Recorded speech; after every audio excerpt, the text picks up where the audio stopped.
En otras ocasiones ya he comentado que los medios de comunicación en muchos casos, cuando publican una noticia, una información de cualquier fichaje, no es que se la inventen, no es que quieran vender humo, simplemente pues por buscar más audiencia, sino que hay representantes por ahí detrás haciendo su juego y ese juego consiste en filtrar informaciones, filtrar rumores para intentar poner nerviosas a las directivas de los equipos. Por ejemplo, podría ser el caso de que Rabiot, para conseguir una mejora de contrato, y su representante pues buscaran con el Barça, con otros equipos, la Juve, etcétera, etcétera, hacer que el jeque les ponga sobre la mesa la mejor oferta posible para una renovación, ¿no? Lo mismo exactamente puede estar sucediendo con Iván Rakitic en las últimas horas, totalmente comprensible, ya digo, no es el único que lo hace, sucede también lo mismo seguramente con Luka Modric y lo del Inter, y con pues prácticamente todos los futbolistas, y sin prácticamente, realmente con todos los futbolistas. Por tanto, no podemos saber hasta qué punto es cierto el interés del Paris Saint-Germain por Rakitic o hay alguien interesado en difundir este tipo de rumores para que el Barça mejore el contrato a Iván Rakitic. Los medios de comunicación enfocan la noticia como si fuera totalmente cierta, es decir, el Paris Saint-Germain busca un centrocampista, Iván Rakitic encaja en lo que busca el Paris Saint-Germain. Si es cierto, vamos a plantear ese vídeo desde ese punto de vista y yo quiero empezar diciendo, porque muchos me acusan ahora, al parecer dicen que después de mi xenofobia a los brasileños, cosa que es totalmente falsa, por supuesto, pues ahora tengo una discriminación hacia los jugadores de 30 años, ¿no? Que estoy indignado con la gente de 30 años, cuando yo, por cierto, tengo 35, o sea, no entiendo muy bien esa indignación, pero vamos, algunos dicen que porque tienen 30 años yo estoy discriminándoles porque es como si ya no pudieran jugar al fútbol o algo así. Y nada más lejos de la realidad. Yo lo que quiero decir con eso es que los futbolistas, pues a partir de los 30 años, no es que lo invente yo, es un hecho, es una realidad del fútbol, empiezan a tener problemas y se acerca el fin de su carrera. Lo más probable es que un jugador de 30 años pues le queden 2-3 años de máximo nivel. Fijémonos que, por ejemplo, futbolistas como Xavi Hernández o Andrés Iniesta, que no son para nada futbolistas que dependieran realmente de su físico, sino de su mente y de la calidad técnica que poseen, pues son jugadores que se retiraron del Barça con 35 años. Xavi Hernández lo hizo en la temporada 2014-2015, en verano de 2015 con 35 años se va del Barça y Andrés Iniesta pues se acaba de ir el pasado verano, 2018, con 34 años de edad. Iván Rakitic depende bastante más de su físico que Andrés Iniesta y que Xavi Hernández, ya que uno de los valores que te aporta Iván Rakitic al centro del campo es su trabajo defensivo. Iván Rakitic en ese trabajo defensivo recurre mucho a su resistencia física, que es mejor que la de Xavi o la de Andrés Iniesta, y esto significa que la probabilidad de que al jugador le queden pues como mucho 3-4 años de gran fútbol pues es muy alta. Muy alta. Que a lo mejor acaba siendo un futbolista que juega maravillosamente bien hasta los 38 años. Hombre, pues puede ser, pero claro, habrá que ceñirse a las probabilidades. Y lo que nos dice el fútbol, lo que nos dice la historia del fútbol es que los jugadores a partir de los 30 años y entre los 30 y 34 años pues ya entran en su etapa final. Teniendo esto en cuenta, yo voy a ser totalmente sincero, ya lo he sido en algunos otros vídeos, hoy lo voy a ser todavía más, incluyendo a Rabiot en la operación, que pues dentro de las informaciones que existen respecto al interés del Paris Saint-Germain por Rakitic, no se comenta, dice que el Barça que no quiere incluirlo en la operación, que el Paris Saint-Germain tampoco, que vamos, que no están hablando de él, porque si hay una operación con Rakitic, el Barça quiere que sea limpia, es decir, que el Paris Saint-Germain no está dispuesto a pagar los 125 millones de euros de la cláusula, pero sí que haría una oferta importante que se acerque a esos 125 millones de euros de la cláusula. Sé que muchos dirán, pero que o pague la cláusula o nada. Y sí, a priori teniendo en cuenta el Paris Saint-Germain, pues lo que hizo y tal, pues podríamos pensar en ello, pero al mismo tiempo también creo que una oferta de 70, a partir de 70 millones de euros, pues sería una auténtica pasada por un futbolista de 30 años. No podemos olvidar que el Real Madrid vendió a Cristiano Ronaldo por 110 millones de euros. Conseguir traspasar a Rakitic por 70 millones de euros mínimo sería impresionante. Que el Barça consigue 80, 90, 100 millones de euros, eso sería, yo creo que vamos, o sea, absolutamente impresionante. O sea, es que no se puede rechazar una oferta así. Dejando claro, por supuesto, el agradecimiento total a Iván Rakitic por el rendimiento brutal que ha hecho en estas temporadas. Ha sido uno de los mejores fichajes que he visto a lo largo de estos 28 años siguiendo el Barça, teniendo en cuenta, pues, y especialmente si acaba siendo traspasado por una cantidad tan alta.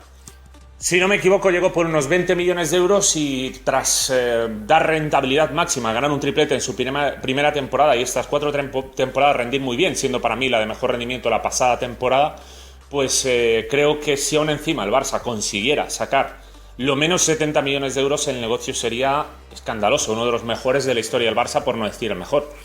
Ahora bien, aquí está el asunto. ¿Qué cantidad debería aceptar el Barça? Por supuesto, ahí os animo en la caja de comentarios a que ofrezcáis vuestra opinión. ¿Qué oferta creéis que debería aceptar? Me imagino que muchos diréis que la cláusula o nada, pero también creo que otros, al igual que yo, estarán de acuerdo que una oferta, pues por ejemplo, al menos mínimo de 70 millones de euros, por ejemplo, ya menos de 70 millones de euros ya me parecería un vacile del Paris Saint-Germain que el Barça no debería aceptar. Y por ejemplo, otra opción que sería, yo creo, muy positiva para el Barça, pues sería precisamente que Rabiot entrara en esa operación. Si Rabiot y unos al menos 30 millones de euros le llegaran al Barça, sé que muchos dirán, pero venga ya, ¿quién es Rabiot? Rakitic es muchísimo mejor, etcétera, etcétera. Bueno, eso es debatible, podríamos debatir mucho sobre quién es mejor. Rabiot es un futbolista que, como ya he comentado en otras ocasiones, te puede funcionar en el 4-3-3 como pivote y como interior. Es un muy buen futbolista que desde luego vendría a ser una inversión de muy poco riesgo, teniendo en cuenta que obtener 30 millones de euros mínimo, más este jugador que tiene 22 años de edad, es decir, cambias a un futbolista de 30 por uno de 22, más al menos 30 millones de euros, pues yo creo que es muy beneficioso para el Barça. E insisto, esto es como mínimo. Si el Barça consigue, por ejemplo, Rabiot y 40, Rabiot y 50 millones de euros o más, como por ejemplo, claro, si la cláusula es 125 y decían que Rabiot, pues por 40 millones lo dejaban salir, estaríamos hablando de una diferencia de 85 millones de euros. Rabiot y 85 millones de euros sería ya, pues bueno, el sumum, ¿no? Pero desde luego yo creo que incluir a Rabiot en la operación y que el Barça obtenga mínimo 30, si puede ser algo más, sería un negocio buenísimo para el Barça, en mi opinión, y con todo el respeto, ya digo, a Rakitic, que entiendo que es un poco ofensivo con el rendimiento que ha dado el jugador, ya no solo con el rendimiento que ha dado el jugador, sino teniendo en cuenta pues que es titularísimo en el equipo y que también seguramente una operación de este tipo a Ernesto Valverde no le haga muchísima ilusión, ¿no? Perder un futbolista tan importante, pues seguramente le moleste, pero yo creo que el propio Ernesto Valverde también tiene que entender este tipo de operaciones. O sea, el cambiar a un jugador de 30 por 22 que tienen niveles, pues lo vuelvo a decir, no voy a entrar a si Rakitic o Rabiot, quién es mejor, no entro a eso, porque siempre es subjetivo. Yo puedo decir que Rabiot es mejor, tú puedes decir que Rakitic es mejor, tú puedes decir que Rabiot es mejor, yo que Rakitic es mejor, en fin. No terminaríamos nunca, pero la realidad es que son dos futbolistas de muy buen nivel en el centro del campo, con la diferencia que Rabiot tiene, si las lesiones se lo permiten, muchos años por delante de carrera.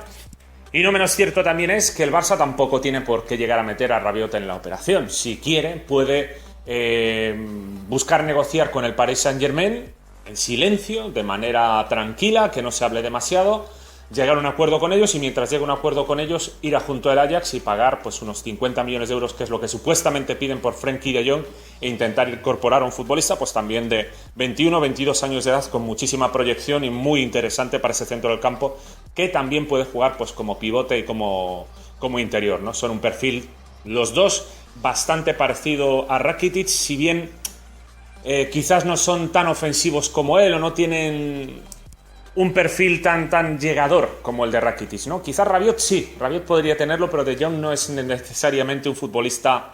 Pero bueno, en cuanto a las funciones que realizan de organización, distribución del juego y trabajo defensivo en el centro del campo, a través del posicionamiento, meter el cuerpo, yo creo que son futbolistas muy parecidos y que hay una diferencia de edad de 8 y 9 años. O sea, estamos hablando de algo importantísimo, sumando además una cantidad de dinero espectacular. ¿Qué llevaría al Barça este verano? Este verano le llevaría a pues, no haber gastado ni un solo céntimo de euro del presupuesto para fichajes y además obtener ingresos este verano, rejuveneciendo la plantilla una barbaridad. Es decir, Malcom, 21 años, Artur, 22 años recién cumplidos, Lenglet, si no me equivoco, también 23 años cumplidos hace poco, la llegada de un Rabiot o de Jong, que pues los dos tienen 21, 22 años también, y todo ello a coste cero. O sea, pero bueno, a coste cero no, ganando dinero. El dinero, la salud económica de un club es muy importante y yo creo que con movimientos como los que acabo de mencionar, el Barça puede mantener la salud deportiva y al mismo tiempo mejorar todavía más la salud económica. Por tanto, Ernesto Valverde yo creo que debería entenderlo. O sea, no podemos pensar solamente en el mañana, en coger y decir, es que esta temporada, sí, esta temporada yo quiero ganar el triplete, pero también quiero competir y al mismo tiempo tener la mayor cantidad de pasta posible, porque si las cosas salen mal el próximo verano, pues voy a poder tener un margen de maniobra muchísimo mayor. Y eso es también importante porque no me interesa solo ganar el triplete este año. Yo quiero que el Barça lo gane este año, que lo gane el año que viene, que lo gane al siguiente, al otro y al otro. Y para poder intentarlo con las máximas opciones necesito tener un buen equipo joven, como se está consiguiendo ahora, y al mismo tiempo tener un buen pastón en la caja, para poder, verano tras verano, seguir rejuveneciendo el equipo, metiendo cracks importantes de 100, 150, 200 millones de euros si es necesario hacer inversiones tan fuertes como esa, y para poder hacerlas necesitamos de estos movimientos. Con esto, y ya voy terminando, quiero dejar claro que eso de lo que me acusan de tienes algo contra Luis Suárez, contra los brasileños, como se puede ver no es algo contra Luis Suárez. De Rakitic opino exactamente lo mismo. De Sergio Busquets, si nos ofrecieran pues 200 millones de euros, diría exactamente lo mismo. Jordi Alba, Piqué, son jugadores con una edad, es la que es. El único para mí que no se puede mover por mucho que ofrezcan es Messi, salvo que pues bueno, tenga 35 o 36 años y ya esté dando un rendimiento que ves que claramente pues ha bajado mucho y te ofrecen 100 millones de euros. Entonces, pues, oye, si el futbolista está contento porque le pagan el doble y si el Barça... Porque en este caso hay que tener eso claro. A Rakitic dicen que le van a pagar mucho más de lo que le ofrece el Barça. Por tanto, es positivo para Rakitic en lo económico, un nuevo reto, un club importante que va a luchar por todo y el Barça pues también puede obtener un beneficio económico, jugadores más jóvenes. O sea, aquí es un beneficio para todos. En fin, vamos a ver si se lleva a cabo. Yo, de momento, sigo animando a que en la caja de comentarios dejéis vuestras impresiones y que os atreváis a decir si venderíais a Rakitic por la cantidad que la vendierais. También si preferís a Rabiot, De Jong, etcétera, etcétera. Nada más, lo dejo aquí. Por supuesto, nos vemos en próximos vídeos. Un saludo.